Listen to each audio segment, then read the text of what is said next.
What's good, guys? Fantasy Joe back here with my Week 9 running back rankings. If you guys are new to the channel, make sure you hit that subscribe button. Post waiver wire videos every single week, rankings, buy low, sell highs, and respond to every single comment on the videos. So if you guys need any trade advice, any fantasy football advice in general, I got you guys. Fantasy resource to give you that edge to bring home that championship this year. If you want to bring home that championship this year, hit the subscribe button. It's that simple. Likes and comments appreciated. Let's dive in. Saquon Barkley at number 1 against Jacksonville.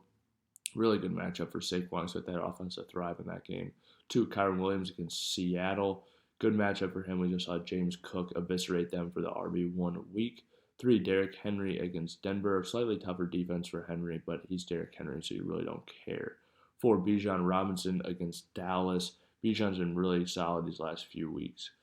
5, Jahmyr Gibbs against Green Bay. Gibbs has looked awesome. If Jordan Love plays, there's a chance they have to pass the ball a little bit more than they normally do. I think that could even be good for Gibbs.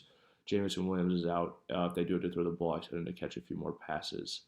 6, Jonathan Taylor against Minnesota. Jonathan Taylor is an absolute stud, and you're playing him in this one. He gets an upgrade with Flacco out for pass catching and a variety of other things. 7, Breece Hall against Houston. Breece Hall gets a lot of volume. Things are going to be better for him. I'm hanging on to Breece Hall, and I think there are going to be good days ahead. He's an absolute stud of a running back. 8, Kenneth Walker against the Rams. He just catches too many passes. He gets too many goal line opportunities to not be a top 10 back every single week moving forward. Joe Mixon against the Jets. Mixon's an absolute stud. He is amongst the league leaders in points per game at the running back position. Just shows you how good he's been every single time he's suited up. I'm playing even a tough matchup against the Jets. We saw the Buffalo Bills a few weeks ago absolutely manhandle the Jets on the run game. Just means I'm not that afraid of their front 7. 10, James Cook against Miami. Finished last week, like I said, RB1. Now against Miami, who he's scored 3 touchdowns against earlier in the year. I'm rolling out James Cook in every league I've got him. Achane plays Buffalo, catching a ton of passes right now. Caught a ton last time they played as well. 12, Alvin Kamara against Carolina. You can absolutely play him in this one, especially if Carr plays. I think he's going to catch some passes, have a good chance of a touchdown. You're playing Alvin Kamara for sure.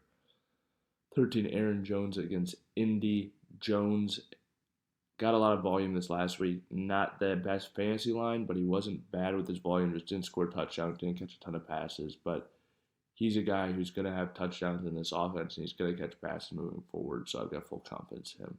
14, DeAndre Swift against Arizona. He's been awesome these last few weeks. Hang on to him for a week or two more and then flip him. 15, James Conner against Chicago. Conner is a really good back, and even though Chicago's got a good defense, he can thrive even in the tougher matchups. 16, David Montgomery against Green Bay. I think he's got excellent touchdown upside every single week, and he could get some solid work in this one against Green Bay.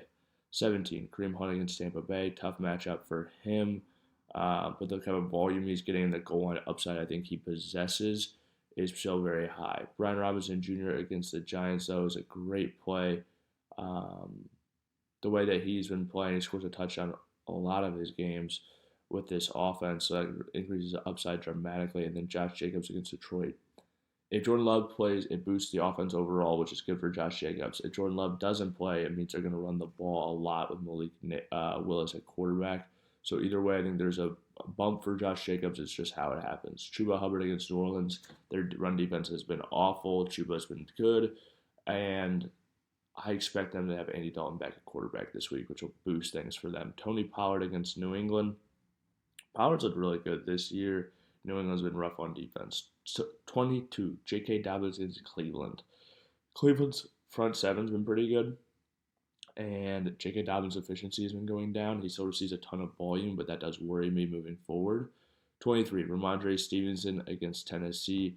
Ramondre had 2 touchdowns last week, was not very efficient. Tennessee has a pretty good run defense, except when they play teams like the Detroit Lions.